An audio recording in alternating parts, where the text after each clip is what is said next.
তুমি যার লাগিয়া এমবি ভরো তার তো বাটন ফোন, তুমি যার লাগিয়া এমবি ভরো তার তো বাটন ফোন।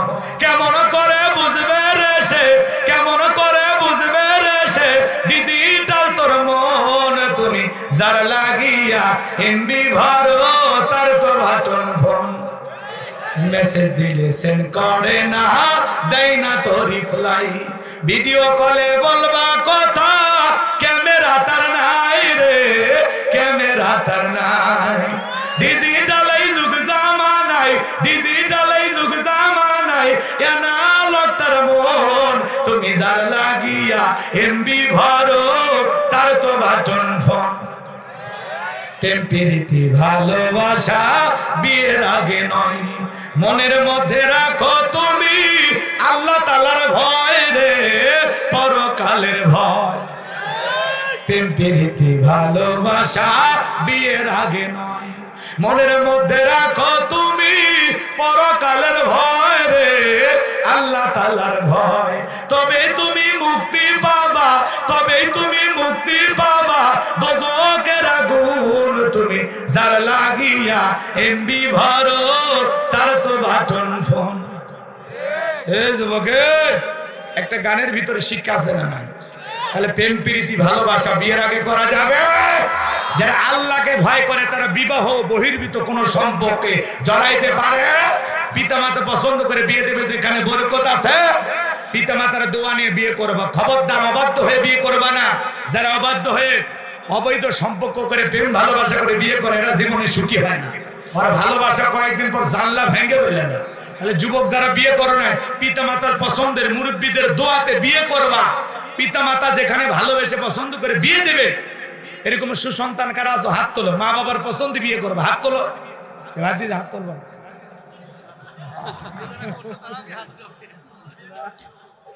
যারা বিয়ে করছেন তারা আবার কি রিস্ক নেবেন নাকি? তা হাত না মান, যারা করেন নাই তারা হাত তুলবেন। এই হাত তোলো বাবা, হাত তোলো। তোমরা আজকের মাহফিলে ওয়াদা দিলা পিতা মাতা পছন্দ করে যেখানে বিয়ে দেবে সেখানে বিয়ে করবা, মনে থাকবে তো ইনশাআল্লাহ? আর পাত্রী দেখার সময় ওই 14 গোষ্ঠীর সাথে নিয়ে যায় না। হাত নামা। একা যাবে মানে মাকে নিয়ে যাবেন আর বোনকে নিয়ে যাবেন, ঠিক আছে? কাক নিয়ে যাবেন? খালা কোনা ভাবি কোনা। খালাক নিয়ে যাওয়া যাবে না, কারণ খালা তো বোন যদি একটা থাকে, মেয়ে যতই ভালো হবে বললো ছোট বেকা, চোখ একটা টেরা, কারণ ওর বাড়িতে পাত্রী রেডি, কথা কয় না। আর ভাবি নিয়ে যাওয়া যাবে না, কারণ ভাবি চাইবে তার সাথে কম সুন্দরী মেয়ে বাড়ি ঢুকুক, কারণ ভাবি একটু রাজরানী হয়ে থাকবে। হ্যাঁ, গোপন কথা বলে দিলাম, সাবধান। ভাবির পছন্দে বিয়ে করা যাবে, ঠিক আছে তো ইনশাআল্লাহ? আচ্ছা চলো যুবক, তোমাদের যদি সুযোগ হয় আরো কিছু বলবো ইনশাআল্লাহ। শোনেন বাজান গো আমার, বাদশা ডেকে বলা শোনো, গতকাল রাত্রে স্বপ্নে কি দেখেছি সেই কথা বলতে হবে, স্বপ্নের ব্যাখ্যাও বলতে হবে। জনগণ ডেকে বলে বাদশা এ তো পাগলামি কথা, স্বপ্নের কথা আপনি বলবেন, আমরা স্বপ্নের ব্যাখ্যা বলবো। বাদশা বলে কেন পাগলামি কথা? তোমরা নাকি গায়েব জানো, গতকাল রাত্রে গায়েবের খবর যদি না জানো তোমাদের 12টা আমি বাজাবো। বলেন তো বাজান, দুনিয়ার কোন মানুষ কি গায়েব জানে? গায়েবের এলেম কার কাছে? যারা ভণ্ড পীর, কবিরাজ। কবিরাজ মানে কি বোঝেন না? কিছু হাত গণনা করে আছে না, মানে ভান করে থাকে, ভণ্ড আছে না নাই?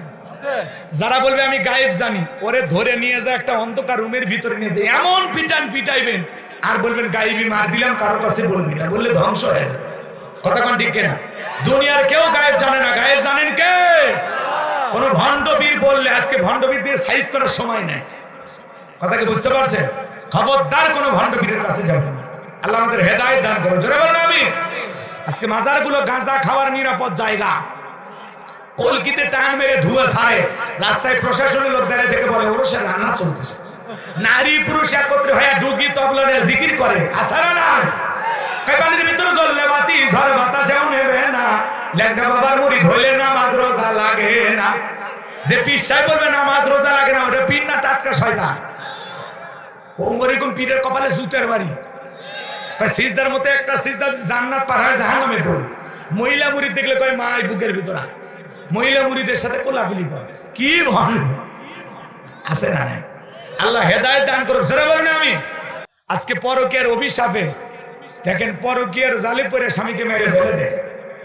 আবার ওই স্বামীকে মারা হত্যার কারণে পরকীয়া প্রেমিক আর যে মেয়ে মারছে দুইজনে গ্রেপ্তার, একজনের আজকে যাবজ্জীবন হয়েছে। কথা কয় না? তাহলে এইটা করে লাভ কি? স্বামীকে ভাল লাগে না, ডিভোর্স দিয়ে আরেক জায়গায় চলে যায়। কথা কন না কা? স্বামীও আছে আবার পরকীয়াও করবা। ও তুমি যুবক, পরকীয়ার অভিশাপে বাংলাদেশের অনেক ঘর পুড়ে ছারখার। কথা বলেন, আমার সোনার দেশটা খাইল রে পরকীয়া প্রেমে। কথা বলেন ঠিক কি না? হাজারো পরিবার ধ্বংস হয়ে যাচ্ছে আজকে এই অভিশপ্ত সম্পর্কের কারণে। এই পরকীয়া নামের বিষ, এটা করোনা ভাইরাসের চাইতেও খারাপ। কথা বলেন ঠিক কি না? একটা পরিবারকে সরকার করে 2 বাচ্চার মা পরকীয়া প্রেম করে ভাগে যায়, আছে না নাই? হাই রে মামি ভাগিনাকে পাইয়া ভাগে চলে যায়, মামার কথা আর মনে করে না। চাচি ভাতিজা কিনে ভেঙে যায়, আসে। আপনাদের এলাকা বসে এরকম নাই। এখন যুবক যুবতীতে প্রেমের ঔষধ পাইছে, ভাই বিষের বোতল অথবা গ্যাসের ট্যাবলেট সাথে নিয়ে যায়, নিয়ে যা বলে আমারে যদি ভালোবাসিস তাহলে গ্যাসের ট্যাবলেট খাবো না, আর যদি বলিস আমারে আই লাভ ইউ না করিস, আজ তোর চোখের সামনে মারা যাবো।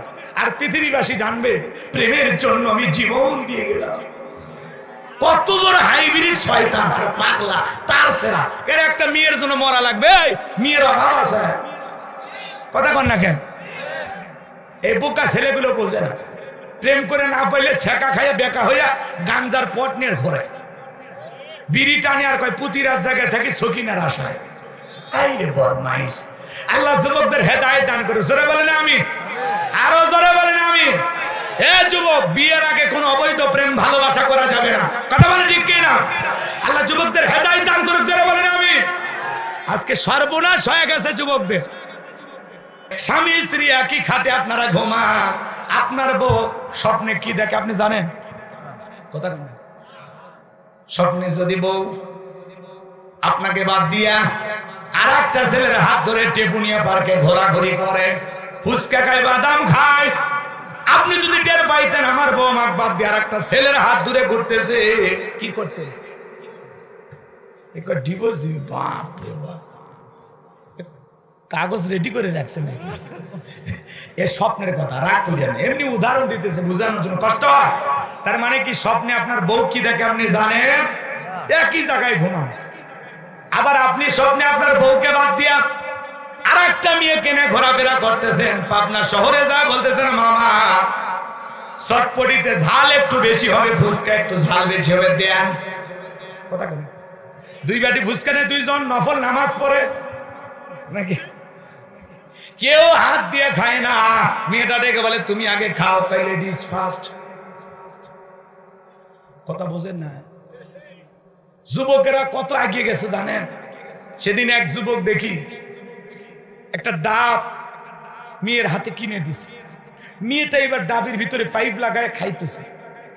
এই ছেলে আবার আরেকটা পাইপ দিয়ে মেয়ের মুখের ভিতরে লাগায় দিছে। কি জামানা আইসা পড়ছে, কি স্বাদ গো! মেয়ে ডাবের পানি মুখে নিয়ে যাচ্ছে, ওই মুখ থেকে আবার ছেলে খাইতেছে। কথা কন, কথা কন। এরা ফুসকানে বসে আছে, কেউ খায় না। ছেলে বলতেছে তুমি, কয় না তুমি খাও। মেয়েটা তখন বলতেছে এত কষ্ট করে সময় বের করে তোমার সাথে ঘুরতে আসলাম, তোমার এই সুন্দর হাত দেখি একটা ফুসকা আমার মুখে উঠবে না? ছেলে বলতেছে কলিজা আঘাত করছিস রে, কলিজায় লাগছে। তখন ওই ফুসকা তুলে ছেলেটা মেয়ের মুখে দেয়। আপনারাই বলেন, বউকে বাদ দিয়া অন্য কোন নারীকে যাদের সাথে অবৈধ সম্পর্ক করতেছেন এদেরকে তুলে খাওয়াইলে সব না গুনাহ? আরো আসতে এ যুবক, বান্ধবীর মুখে তুলে খাওয়াইলে গুনাহ, আর বইয়ের মুখে কোন স্বামী যদি 1 লোকমা খাবার তুলে খাওয়ায়, আল্লাহ রাস্তায় সদকা করলে যে সব, স্বামীর আমল নামায় আল্লাহ সেই সব লিখে দেয়। বউকে তুলে খাওয়াইলে সব। দাম্পত্য জীবনে সুখ পেতে গেলে রাসূলের কয়েকটা সুন্নত আছে, শোনার দরকার আছে। বলবো নারীদের ওয়াজের সময়, যদি মা বোনদের আলোচনার সময় বলার সময় হয় বলবো ইনশাআল্লাহ। মন খারাপ করতেছেন? যুবক কষ্ট নিও না বাবা। আজকে পরকীয়ার অভিশাপে দেখেন পরকীয়ার জালে পড়ে স্বামীকে মেরে ফেলে দেয়। আবার ওই স্বামী মারা হত্যার কারণে পরকীয়া প্রেমিক আর যে মেয়ে মারছে দুইজনে গ্রেপ্তার, একজনের আজকে যাবজ্জীবন হয়েছে। কথা বলে না? তাহলে এইটা করে লাভ কি? স্বামীকে ভাল লাগে না, ডিভোর্স দিয়ে আরেক জায়গায় চলে কথা কর না। স্বামীও আছে আবার পরকীয়াও করবা। ও তুমি আল্লাহ হেদায়েত দান করুন। জোরে বলেন আমিন। যে সমস্ত জি জি ওটা আয়াত আছে, রিজার্ভে আছে, আলেম ওলামা বুঝতে পারবে। ওটা 2 নম্বর আয়াতে কবরের আলোচনা আছে। একটু বলবো, কষ্ট হচ্ছে আপনাদের? বিরক্ত হয়েছেন? তাতে কোনো সমস্যা নেই। যুবক, পরকীয়ার অভিশাপে বাংলাদেশের অনেক ঘর পুড়ে ছারখার।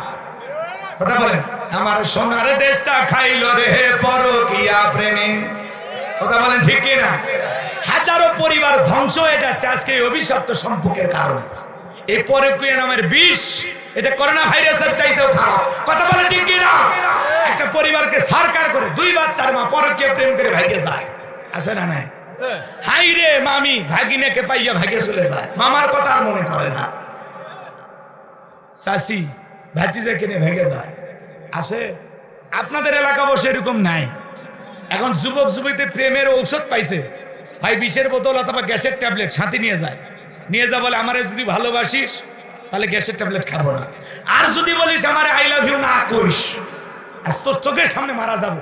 আর পৃথিবীবাসী জানবে প্রেমের জন্য আমি জীবন দিয়ে গেলাম। কত বড় হাইব্রিড শয়তান আর পাগলা তার সেরা। এর একটা মেয়ের জন্য মরা লাগবে, মেয়ের অভাব আছে। কথা কন না কেন? এই বোকা ছেলেগুলো বোঝে না। প্রেম করে না পাইলে ছেঁকা খাইয়া বেকা হইয়া গাঞ্জার পট নিয়ে ঘোরে, বিড়ি টানে আর কয় পুতিরাজ জায়গায় থাকি সকিনার আশায়। এই রে বদমাইশ। আল্লাহ যুবকদের হেদায়েত দান করে। জোরে বলেন আমিন। আরো জোরে বলেন আমিন। এ যুবক, বিয়ের আগে কোনো অবৈধ প্রেম ভালোবাসা করা যাবে না। কথা বলেন ঠিক কি না? আল্লাহ যুবকদের হেদায়েত দান করুক। জোরে বলেন আমিন। আজকে সর্বনাশ হয়ে গেছে যুবকদের। সব যুবক পরিবর্তন হওয়া লাগবে। কথা কয় না? মন খারাপ করছো? ওরা যে যুবক কিনা আমার তো সন্দেহ হয়। কথা বলার স্টাইল দেখে যুবকদের আওয়াজ একটু জোরে হবে না? ওরা মনে এগুলো আর শুনবে না। আল্লাহ যুবকদের হেদায়েত দান করো। জোরে বলেন আমিন। আমার ভাইরা গভীর মনোযোগ দিয়ে কথাগুলো শুনবেন। যে কথা বলতে চাচ্ছিলাম, এইবার জালেম বাদশা বক্তে নাসর ডেকে বলে, স্বপ্নে কি দেখেছি সেই কথা বলা লাগবে। স্বপ্নের কথা কি জনগণ জানে? আপনার বউ কি স্বপ্নে দেখে আপনি জানেন না? আপনি কি স্বপ্ন দেখেন আপনার বউ জানে না? স্বপ্নে দেখি সাপ তারা করেছে, ঘুম থেকে উঠে দেখি সাপ নাই। কথা কন। স্বপ্নে দেখি বাপরে বাপ বাড়ি ঘর আগুন লেগে পুড়ে গেছে, ঘুম থেকে উঠে দেখি না সব ঠিক আছে। স্বপ্নে দেখি আমি মারা গেছি, বউ বাচ্চা কান্নাকাটি করতেছে, ঘুম থেকে উঠে দেখি না বেঁচে আছি। কথা কন ঠিক কিনা? স্বপ্ন তো স্বপ্নই। কত মানুষ স্বপ্নে কোটিপতি হয়ে যায়, দেশের প্রধানমন্ত্রী পর্যন্ত হয়ে যায় স্বপ্নের ঠেলায়। কিন্তু ঘুম থেকে উঠে দেখে ওই সেই চিড়ে খেতায়, ভাঙ্গা টিনের বেড়ায়। স্বপ্ন তো স্বপ্নই। কথা কন ঠিক কিনা? অনেক মানুষ স্বপ্নে টেকার বস্তা পায়, ঘুমোর থেকে উঠে দেখে পাতার বস্তাও বাড়িতে দেয়। কথা কন ঠিক কিনা? স্বপ্ন স্বপ্ন এটা নানান ধরনের হয়। কথা কন ঠিক কিনা? যাই হোক, স্বপ্নের ঘোর যুবকদের কেটে যাক। যুবকেরাও দেখবেন নায়িকাদের ছবি দিয়ে ঘর, একেবারে পুরো ঘর খালি নায়িকার নায়িকা। ঘুমানোর আগে একবার করে দেখে, দেখে ওটা ওর মানে বিশাল একটা দায়িত্ব। মানে ওই একবার যদি নায়িকাদের ছবি না দেখে ঘুমায়, ঘুমই হয়। এবার ঘুমের ভিতরে দেখে এরকম একটা বউ যদি ভাইতাম, ঘুমের ঘরে দেখে ওই নায়িকার বুকের উপর আছে না। আল্লাহ যুবকদের হেদায়েত দান করুক। জোরে বলেন আমিন। হে যুবক, পরিবর্তন হওয়া দরকার আছে না নাই? তুমি যার লাগিয়া এমবি ভরো তার তো বাটন ফোন। তুমি যার লাগিয়া এমবি ভরো তার তো বাটন ফোন। কেমন করে বুঝবে রে সে, কেমন করে বুঝবে রে সে ডিজিটাল তোর মন। তুমি যার লাগিয়া এমবি ভরো তার তো বাটন ফোন। মেসেজ দিলে সেন্ড করে না, দেয় না তো রিপ্লাই। ভিডিও কলে বলবা কথা, ক্যামেরা তার নাই রে, ক্যামেরা তার নাই। ডিজিটাল এই যুগ জামানায়, ডিজিটাল এই যুগ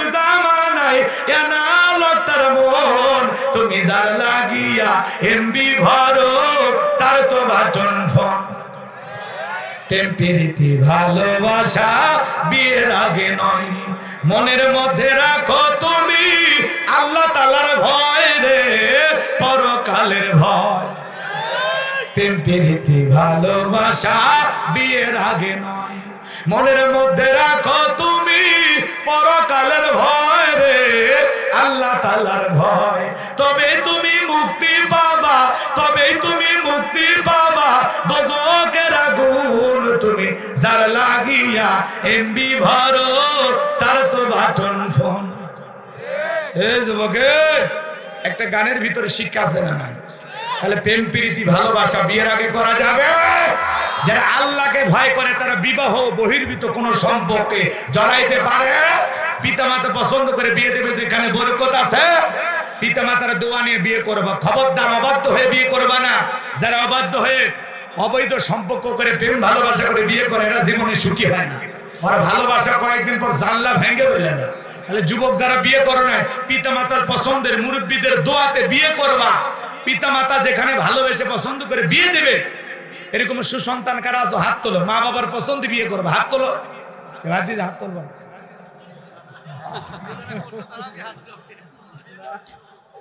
যারা বিয়ে করছেন তারা আবার কি রিস্ক নেবেন নাকি?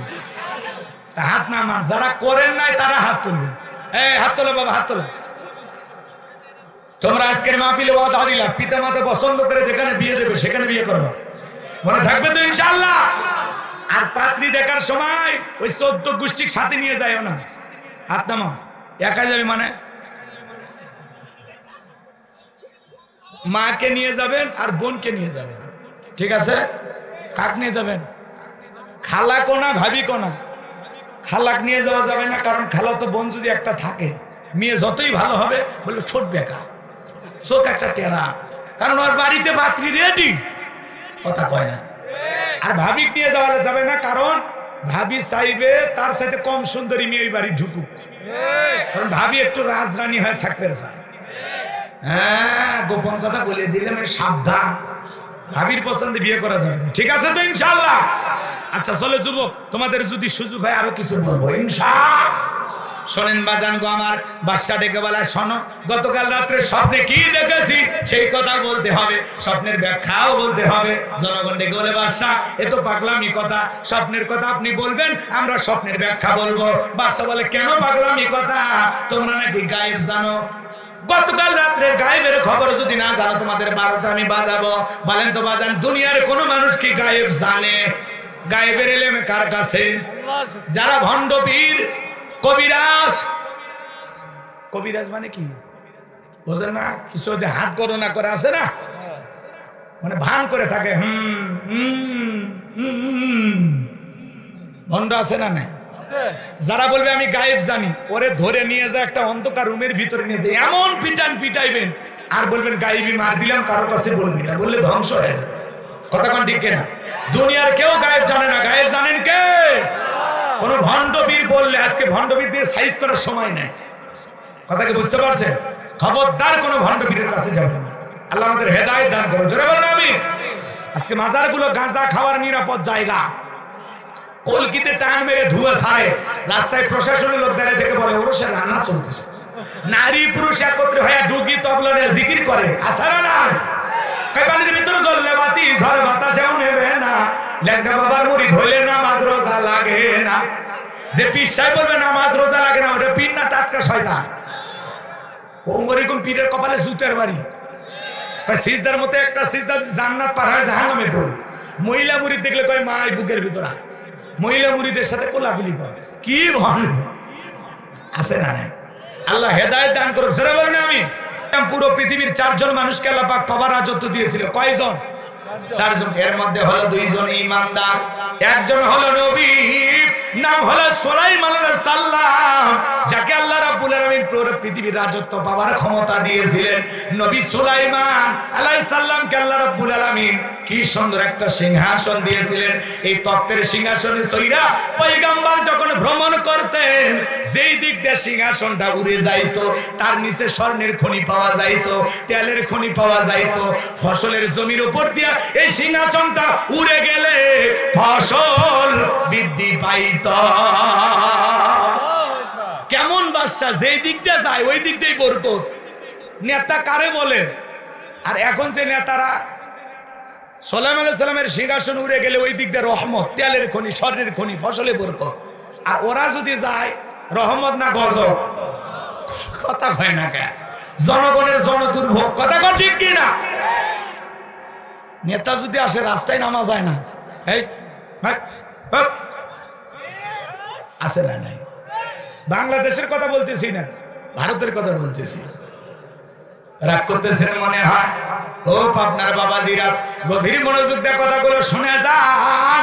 নেতা যদি নেতার মতো হয়, জনগণ কলিজা দিয়ে নেতাকে ভালোবাসবে। কথা বলেন ঠিক কিনা? এত সিকিউরিটি লাগবে, নিরাপত্তা লাগবে না। জনগণ নিজেই নেতার নিরাপত্তা দেবে, কারণ নেতা ভালো, দীর্ঘদিন বেঁচে থাকা দরকার। কথা বোঝেন নাই? ভালো করে বুঝবেন বাজান গো। আমার সামনের দিকে যায়, ঘটনা অনেক লম্বা হবে, লম্বা করব না। তাহলে এক নাম্বার, নবী সুলাইমান আলাইহিস সালামকে আল্লাহ রাব্বুল আলামিন পুরো পৃথিবীর রাজত্ব পাওয়ার ক্ষমতা দিয়েছিলেন। সুলাইমান আলাইহিস সালামের ইতিহাস যদি আমি আজকে বলতে যাই 2-3 ঘন্টায় শেষ হবে না। কিন্তু আমার আজকে এই কথাগুলো বলার উদ্দেশ্য না, আমার একটা টার্গেট আছে, টার্গেট অনুযায়ী আমাকে যেতে হবে। তাহলে এক নাম্বার নবী সুলাইমান, আর 2 নাম্বার হলো বাদশা জুলকারনাইন, যাকে আল্লাহ রাব্বুল আলামিন পুরো পৃথিবীর রাজত্ব পাওয়ার ক্ষমতা দিয়েছিলেন। বাজানো গো, দীর্ঘ সময় ক্ষমতায় ছিলেন। সূর্য উদয় হতে সূর্য অস্তগামী পর্যন্ত পুরো পৃথিবীর ক্ষমতা আল্লাহ পাক বাদশা জুলকারনাইনকে দিয়েছিলেন। কথা বলেন ঠিক কিনা? তাকে আল্লাহ পাক একটি ঘোড়া দিয়েছিলেন পৃথিবী ভ্রমণের জন্য। ওই ঘোড়ায় যখন উঠতেন, এক এক কদমে ঘোড়াটা হাজার হাজার মাইল রাস্তা পাড়ি দিত। বলেন আল্লাহু আকবার। ভালো করে বুঝবেন বাজান গো আমার। তাহলে 2 জন ইমানদার, নবী সুলাইমান, বাদশা জুলকারনাইন, আর 2 জন কাফিরকে আল্লাহ রাব্বুল আলামিন পুরো পৃথিবীর রাজত্ব পাওয়ার ক্ষমতা দিয়েছিল। এর মধ্যে একজন বাদশার নাম হলো জালেম বাদশা বখতেনাসর। ভালো করে বুঝবেন বাজান গো আমার। ওই জামানায় একজন পয়গম্বরকে আল্লাহ রাব্বুল আলামিন পাঠিয়েছিলেন। সেই নবীর নাম ছিল দানিয়েল আলাইহিস সালাম।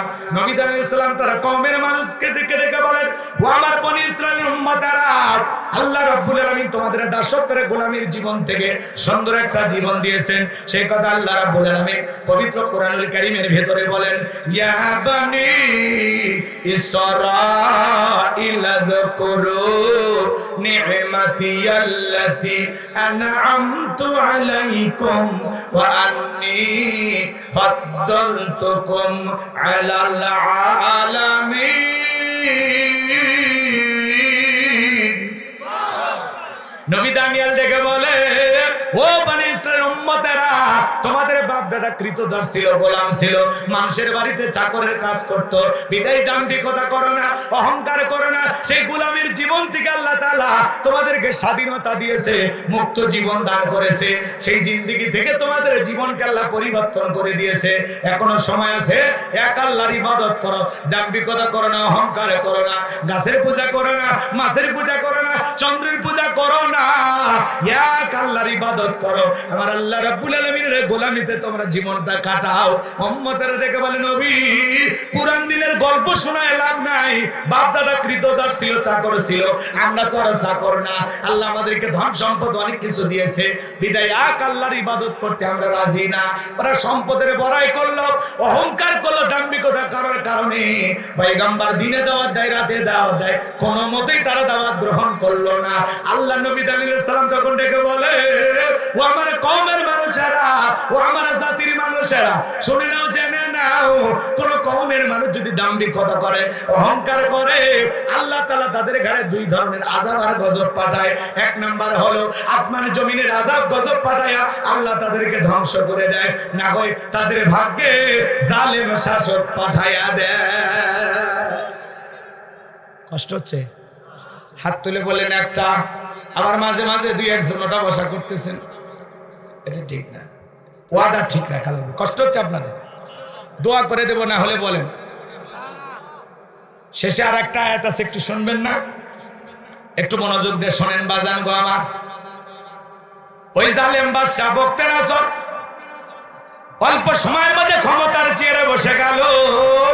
নবী দানিয়েল আলাইহিস সালাম ৭০,০০০ উম্মতকে জেলখানায় বন্দী করা হলো। সংক্ষিপ্ত করে একটু বলে দিয়ে যায়। নবী দানিয়েল আলাইহিস সালাম জেলখানায় গেলেন। এইবার চিন্তা করে, নবী মানুষ যদি জেলখানায় যায়, আজকে যারা কোরআনের দাওয়াত দিতে গিয়ে হক কথা বলতে গিয়ে জেলখানায় যায়, বোঝা লাগবে না এবার রাসূল যাও যারা হবে, ওলামায়ে কেরাম যারা হবে, দ্বীনের সঠিক কথা যারা প্রচার প্রসার করবে, মাঝে মাঝে তাদেরকেও জেলখানায় যাওয়া লাগতে পারে। ইমানদারদের পরীক্ষা দেওয়া লাগবে, কথা বলে ঠিক কিনা? ভালো করে বুঝবেন বাজান গো আমার। এইবার নবী আলাইহিস সালাম তার উম্মতদেরকে ডেকে বলে, কি ব্যাপার? কই গেল তোমাদের টাকার বড়াই?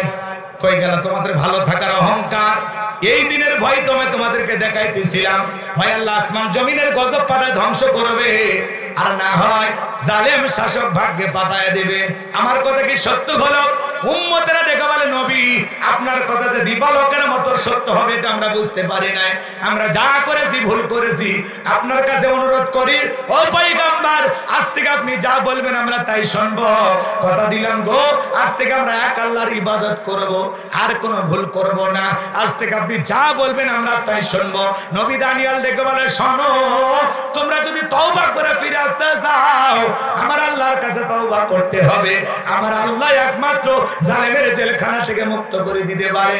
তাহলে আজকে রাত 12টার পরে আমি যখন আল্লাহ বলে ডাক দেব, আমার সঙ্গে তোমরা জেলখানা থেকে জাগ্রত হইয়া আল্লাহ বলে ডাক দিবা। কাকুতি মিনতি সহকারে গভীর নিশীথে আল্লাহর কাছে প্রার্থনা করব। একমাত্র আল্লাহ রাব্বুল আলামিনই পারে এই জেলখানা থেকে মুক্ত করার ব্যবস্থা করে দিতে। নবী আলাইহিস সালাম তার ৭০,০০০ উম্মতদেরকে নিয়ে রাতের বেলা যখন আল্লাহ বলে ডাক দিয়েছে, পয়গম্বর উম্মতেরা আল্লাহ বলে ডাক দিয়েছে, গভীর নিশীথে তারা কাকুতি মিনতি সহকারে আল্লাহর কাছে প্রার্থনা করতে লাগলেন। নবী দানিয়েল যখন চোখের পানি ছেড়ে দিয়ে কাঁদে, আর দেখো আমার উম্মতেরা ভুল বুঝতে পেরেছে, নিজেদের ভুল তারা স্বীকার করেছে, আর তারা গুনাহ করবে না, অন্যায় করবে না, আজ থেকে একমাত্র আপনার ইবাদত করবে। আল্লাহ গো, আপনি আমার উম্মতদেরকে মাফ করে দেন। আমার আল্লাহ ডেকে বলে, ও নবী দানিয়েল, আর কান্নাকাটি করতে হবে না, তোমাদের দোয়াকে আমি আল্লাহ মঞ্জুর করে নিয়েছি, তোমাদের তওবাকে আমি আল্লাহ কবুল করে নিয়েছি। ওয়াসিরাই বাদশা বখতে নাসরের জেলখানা থেকে মুক্ত করার ব্যবস্থা করে দেব। বলেন আল্লাহু আকবার। ওই রাত্রিতে আল্লাহ পাক জালেম বাদশা বখতে নাসরকে এমন একটা মারাত্মক ভয়ঙ্কর স্বপ্ন দেখায় দিয়েছে। ঘুম থেকে চিৎকার মেরে উঠছেন, আশেপাশে প্রহরী যারা আছে এসে বলে, নেতা এত জোরে চিৎকার মেলে উঠলেন ঘুম থেকে, ব্যাপারটা বুঝতে পারলাম না।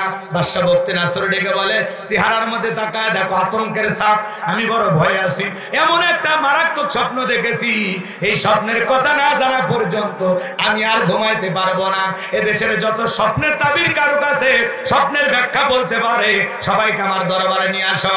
এ বাজান গো আমার। পরের দিন সকালবেলা দেশের সমস্ত স্বপ্নের তাবির কারক, স্বপ্নের ব্যাখ্যা বলতে পারে, ওদেরকে বাদশার দরবারে হাজির করা হলো। এইবার জালেম বাদশা বখতে নাসর যখন স্বপ্নের কথা বলতে যাবেন, ওই সময় আল্লাহ রাব্বুল আলামিন বাদশা বখতে নাসরের স্বপ্নের কথাগুলো বাদশার মাথা থেকে নিয়ে যায় নবী দানিয়েল আলাইহিস সালামের মাথার মেমরির মধ্যে আল্লাহ সেভ করে দিলেন। বলেন আল্লাহু আকবার। যুবকরে, একটা মোবাইলে যা আছে আর একটা মোবাইলে শেয়ারের মাধ্যমে যেমন পার করা যায়, ওই বাদশা বখতে নাসরের মাথার মেমরির মধ্যে স্বপ্নের যত কথা ছিল, নবীর মাথার ভিতরে আমার আল্লাহ তা ঢুকিয়ে দিল। আল্লাহু আকবার। এবার বাদশা বখতে নাসর যখন ওই স্বপ্নের তাবির কারকের সামনে স্বপ্নের কথা বলতে যাবেন, এইবার বলতেছে, আমি গতকাল রাত্রে স্বপ্নে কি যেন দেখলাম, আর বলতে পারে না, স্বপ্নের কথা মাথার ভিতর থেকে ভুলিয়ে দিলেন তিনি কে? আরো জোরে বলেন তো কে? এইবার বাদশা বখতে নাসর মুহূর্তের মধ্যে ডায়লগ চেঞ্জ করে, কথাকে পরিবর্তন করে ডেকে বলে, শোনো, স্বপ্নে গতকালকে কি দেখেছি সেই কথাও তোমাদের বলতে হবে, স্বপ্নের ব্যাখ্যাও বলতে হবে। জনগণ ডেকে বলে, বাদশা তো পাগলামি কথা, স্বপ্ন দেখেছেন আপনি, আমরা কিভাবে বলবো? বলা সম্ভব? বাদশার স্বপ্নের কথা কি জনগণ জানে? এইবার বাদশা ডেকে বলে, শোনো, তোমরা নাকি গায়েব জানো, স্বপ্নের কথা যদি না বলতে পারো, 7 দিনের সময় বেঁধে দিলাম, 7 দিনের আলটিমেটাম দিলাম। এর মধ্যে স্বপ্নে কি দেখেছি সেই কথাও বলতে হবে, স্বপ্নের ব্যাখ্যাও বলতে হবে, না হলে 7 দিন পরে আমি সবাইকে ফাঁসি দিয়া মারব। জনগণের কোনো অপরাধ আছে? হ্যাঁ, তার মানে কি বুঝলেন? জালেমদের কাছে অপরাধ লাগে না। জালেমদের মনের মধ্যে যা আসে মনের মতি গতি অনুযায়ী, যারে চাই ফাঁসি দেয়, যারে চাই ছেড়ে দেয়। কথা কয় না, কথা কয় না। বাদশা কি বললো? 7 দিনের মধ্যে স্বপ্নের ব্যাখ্যার, স্বপ্নের কথা না বলতে পারলে সবগুলোকে ফাঁসি দিয়ে মারবো। বাদশা বকতে নাসর স্বপ্নের কথা না জানলে তার টেনশন, সে মারা যাবে। জনগণের কোনো অপরাধ আছে? কিন্তু জালেমদের পাওয়ারের গরম 7 দিনের সময় বেঁধে দিল। এইবার পুরো ঘটনা থেকে আপনারা একটু শুনবেন, কার কার ইচ্ছা হয় একটু হাতটা তোলেন তো দেখি। লিল্লাহি তাকবীর, হাত নামা। আর একটা আয়াতে কারিমা আছে, ওইটার জন্য 10টা মিনিট আপনাদের কাছে চেয়ে নিলাম, এরপরে আবার এদিকে ব্যাগ আসবে। কথা হয় না? বিরক্ত হয়েছে? প্রতিপক্ষের ভাইরা একটু বলতেছে, হুজুর একটু বলে দেন। এই জন্য সব দিক চিন্তা ভাবনা তাকাইয়া আমি একটু 10টা মিনিট আপনাদের কাছে চেয়ে নিলাম। কষ্ট হবে?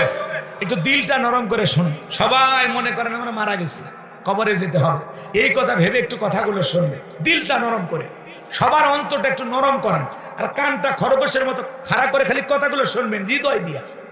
আমার আল্লাহ রাব্বুল আলামিন বলেন, আল্লাযী খলাকাল মাউতা ওয়াল হায়াতা লিয়াবলুয়াকুম আইয়ুকুম আহসানু আমালা ওয়া হুয়াল আজিজুল গফুর। আমার আল্লাহ রাব্বুল আলামিন বলেন, আল্লাযী খলাকাল মাউতা ওয়াল হায়াতা, যিনি সৃষ্টি করেছেন মৃত্যু আর জীবন, লিয়াবলুয়াকুম আইয়ুকুম আহসানু আমালা ওয়া হুয়াল আজিজুল গফুর। আমি আল্লাহ পরীক্ষা করে দেখব আমলের দিক দিয়ে কারা কত বেশি উত্তম আমল করেছো। আমি আল্লাহ পরীক্ষা করে দেখব আমলের দিক দিয়ে কার আমল কত বেশি সুন্দর। আমার আল্লাহ পরীক্ষা করে দেখবেন কার আমল কত ভালো। যার আমল ভালো তার আখিরাত ভালো, যার আমলে ভেজাল তার অবস্থা বড় খারাপ। কথা বলেন ঠিক কিনা? একটু গভীর মনোযোগ দিয়ে শুনবেন। আল্লাহ দেখে বলেন, আল্লাযী খলাকাল মাউতা ওয়াল হায়াতা, জীবন মৃত্যুর মালিক কে? দুনিয়াতে যত বড় পাওয়ারফুল নেতা থাক, ওর পক্ষে কি সম্ভব? ওর পক্ষে কি সম্ভব একটা মৃত ব্যক্তিকে জীবিত করা? কথা কয় না? একটা মানুষের জীবন বাঁচানো কি সম্ভব? তাহলে জীবন মৃত্যুর মালিক কে? সবকিছু পাওয়ার ক্ষমতা কার হাতে? গভীর মনোযোগ দিয়ে শুনবেন। ওদের যতই অস্ত্র শস্ত্র থাক, যতই ক্ষমতার বাহাদুরি থাক, ওরা কি অস্ত্র দিয়ে আসমানের দিকে তাক করে গুলি মেরে আসমান থেকে এক ফোঁটা বৃষ্টি আনতে পারবে? ওদের পাওয়ার দুনিয়াতেই। কথা বলেন ঠিক কিনা? এই জমিনের ভিতরে ওদের অস্ত্র শস্ত্র দিয়ে গুলি মেরে এর ভিতর থেকে কি একটা আলু বের করতে পারবে? আলু তো দূরের কথা, একটা পাতাও বের করতে পারবে না। আসমানের জমিনের সব জায়গায় ক্ষমতা চলে আমার আল্লাহ। সে আল্লাহ বলতেছেন, আল্লাযী খলাকাল মাউতা ওয়াল হায়াতা, যিনি সৃষ্টি করেছেন মৃত্যু আর জীবন। আল্লাহ সর্বপ্রথম মৃত্যুর কথা বললেন কেন? এ বাজানো আমার গভীর মনোযোগ দিয়ে শুনবেন। এই দুনিয়াতে আসার একটা সিরিয়াল আছে, যাওয়ার কিন্তু কোনো সিরিয়াল নাই। দাদা আসছে, দাদার পরে বাবা আসছে, বাবার পরে আমি আসলাম, আবার পরে আবার সন্তানেরা আসলো। কিন্তু যাওয়ার বেলায় 80 বছরের দাদা বেঁচে থাকে, 16 বছরের নাতি বিদায় নিয়ে মারা যায়। 40 বছরের বাবা বেঁচে থাকে, 22 বছরের তরুতাজা ছেলেটা মারা যায়। বাবার কাঁধে সন্তানের লাশ, এটা হলো পৃথিবীর সব চাইতে ভারী বোঝা। এ বাজান গো আমার, একটা সন্তান দুনিয়াতে জন্মগ্রহণ করবে 9 মাস 10 মাস আগে জানা যায়, কিন্তু একটা মানুষ বিদায় নেবে 9 সেকেন্ড আগেও জানা যায় না কার মৃত্যু কোথায় হবে। কথা বলেন ঠিক কিনা? আমার আল্লাহ রাব্বুল আলামিন বলেন, কুল্লু নাফসিন যায়িকাতুল মাউত, প্রত্যেকটা প্রাণীকে মৃত্যুর স্বাদ গ্রহণ করা লাগবে। এই মৃত্যুর স্বাদ হলো 2 প্রকারের। মিষ্টি খেলে মিঠা লাগে, নিম পাতা খেলে তিতা লাগে। যারা ইমানদার তারা দুনিয়ার জমিন থেকে মৃত্যুবরণ করবে। মিষ্টি খেলে যেমন মিঠা লাগে বাজার, ইমানদার রাজারা নেক আমল করে জিন্দেগিটা গড়ে তুলবে। ওই মানুষগুলো মারা যাবে, মায়ের কোলে দুধ পান করতে করতে শিশুটা যেমন মারা যায়, ইমানদাররা তেমনি মৃত্যুবরণ করবে, টেরও পাবে না। বলেন সুবহানাল্লাহ। যারা বেঈমান আল্লাহর অবাধ্য গোলাম, ওরা দুনিয়ার জমিন থেকে বিদায় নেয়, দেখেন না চোখগুলো বড় বড় করে, পেশাব পায়খানা করে, মৃত্যুর 6 মাস আগে জবান বন্ধ হয়ে যায়। সন্তানেরা মিশ্রি দিয়া চিনি দিয়া শরবত গুলা মুখের ভিতরে চামচ দিয়ে তুলে দেয়, খাবারও শক্তি থাকে না, গালসি বেয়ে বেয়ে পড়ে যায়। মৃত্যু বড় কঠিন, সবাইকে মৃত্যুর স্বাদ গ্রহণ করা লাগবে। যুবক রে, আমোদ প্রমোদে যতই মেতে থাকো, তোমার আমার মৃত্যু কিন্তু চলে আসবে। মৃত্যু থেকে পালানোর কোনো রাস্তা খোলা নাই। আইনামা তাকুনু ইদরিকুমুল মাউতু ওয়ালাউ কুনতুম ফি বুরুজিম মুশাইয়াদা। সূরা নিসার 78 নম্বর আয়াত আল্লাহ ডেকে বলেন, যেখানে থাকো, যে অবস্থায় থাকো, মৃত্যু তোমাদেরকে ধরবেই। মৃত্যু থেকে পালানোর কোনো রাস্তা খোলা নাই। আল্লাহর নবী মুসা আলাইহিস সালামকে জিজ্ঞাসা করা হয়েছিল, ও আল্লাহর নবী মুসা, আপনার কাছে মৃত্যুর যন্ত্রণা কেমন মনে হয়? আল্লাহর নবী মুসা ডেকে বলেন, জ্যান্ত ছাগলের গা থেকে চামড়া খসাইলে ছাগলের যেমন কষ্ট হয়, আমার কাছে মৃত্যুর যন্ত্রণা তেমনি কষ্টকর মনে হয়। আপনার আমার নবীর ইন্তেকালের সময় কি হয়েছিল জানেন? হে বাজান গো আমার, ভালো করে বোঝেন, আমার নবী অসুস্থ, দুনিয়ার জমিন থেকে বিদায় নেবেন। নবীর হাতে বেশি সময় নাই। নবীর বিদায়ের বেলায় হযরতে ফাতেমা অজরে চোখের পানি ছেড়ে দিয়ে কান্না করেন। নবীজি ডেকে বলে, মা ফাতেমা, তোর চোখের পানি আমার সহ্য হয় না মা। নবী যেমন ফাতেমার চোখের পানি সহ্য করতে পারে না, ফাতেমা তেমনি নবীর চোখের পানি সইতে পারে না। হযরতে ফাতেমা একদিন রাসূলের বাড়িতে এসেছিলেন। দরজায় এসে ডাক দিলেন, আব্বা জান দরজা খুলে দেন। আমার নবী দরজা খুলে দিলেন। ফাতেমা তাকায় দেখে নবীজি কান্না করতে করতে নবীজির দাড়ি বেবে জুব্বা ভিজে যাচ্ছে। আবার ভাইয়েরা হযরতে ফাতেমা ডেকে বলে, বাবা একা একা দরজা লাগায় কেন কান্না করো? কি হয়েছে গো বাবা? আমার মা খাদিজার কথা ভেবে কি কান্না করে? নাকি চাচা আবু তালেব বড় ভালোবাসতো, তার কথা ভেবে কান্না করে? কি হয়েছে গো আপনার? আমাকে একটু কি খুলে বলা যায় না? আমার নবী ডেকে বলে, মা ফাতেমা, আমি তোর মা খাদিজার কথা ভেবে কান্না করি না, আমার চাচা আবু তালেবের কথা ভেবে কান্না করি না। আমি কান্না করি মা, আমাকে যখন মেরাজ করতে নিয়ে গেল মা, জিবরাইলের সাথে যখন আমি মেরাজ করতে গেলাম, আমাকে যখন জান্নাত ঘুরে দেখাইলো মা, জান্নাতের নিয়ামত দেখার পরে মনটা হয়ে গেল খুশি। আল্লাহর কাছে দোয়া করলাম, বেশি বেশি আমার গুনাহগার উম্মতেরা যেন হয় জান্নাতবাসী। সুবহানাল্লাহ, জোরে বলেন। এরপরে যখন জিবরাইল ডেকে বলে, নবী গো, জান্নাত কি আপনার পছন্দ হয়েছে? আমার নবী বলে, আমার অনেক পছন্দ হয়েছে। এইবার ডেকে বলে, নবী গো, চলেন আপনাকে একটু জাহান্নামটা ঘুরে দেখায়। এইবার যখন জিবরাইল আমাকে জাহান্নামের ভিতরে প্রবেশ করাইলো মা, আমি তাকায় দেখি ওই জাহান্নামের ভিতরে পুরুষের চাইতে নারীদের সংখ্যা হলো বেশি। আমি তাকায় দেখি মা, এক শ্রেণীর নারীদের চুলের মুঠিগুলো আসমানের দিকে তুলে ধরা হয়েছে, পা থেকে মাথা পর্যন্ত জাহান্নামের আগুন দাউ দাউ করে জ্বলতেছে মা। গরম পানি যেরকম থকবক থকবক করে, ওদের দেহটা তেমনি ভাবে জাহান্নামের আগুনে জ্বলতেছে। ওদের চিৎকারে মনে হয় আসমান জমিন ভেঙে পড়বে মা। আমি একবার তাকাইয়া আর তাকাইতে পারলাম না। আমি তখন ডেকে বললাম, ও ভাই জিবরাইল, এই নারীদের কি অপরাধ? কেন তাদেরকে এইভাবে শাস্তি দেওয়া হচ্ছে? জিবরাইল ডেকে বলেন, নবী, এই সমস্ত নারী তো তারা যারা দুনিয়া রাতে মাথায় কাপড় দিত না, স্বামীর কথা শুনতো না। এই জন্যই নারীদেরকে এইভাবে জাহান্নামের আগুনে পোড়ানো হচ্ছে। হযরতে ফাতেমা চোখের পানি ছেড়ে দিয়ে কান্না করে আর ডেকে বলে, বাবা এই যদি হয় বেপরদায় চলা নারীর শাস্তি, আমি ফাতেমা আজ থেকে আরো বেশি পর্দার প্রতি গুরুত্ব দেব। চিৎকার মেরে বলেন সুবহানাল্লাহ।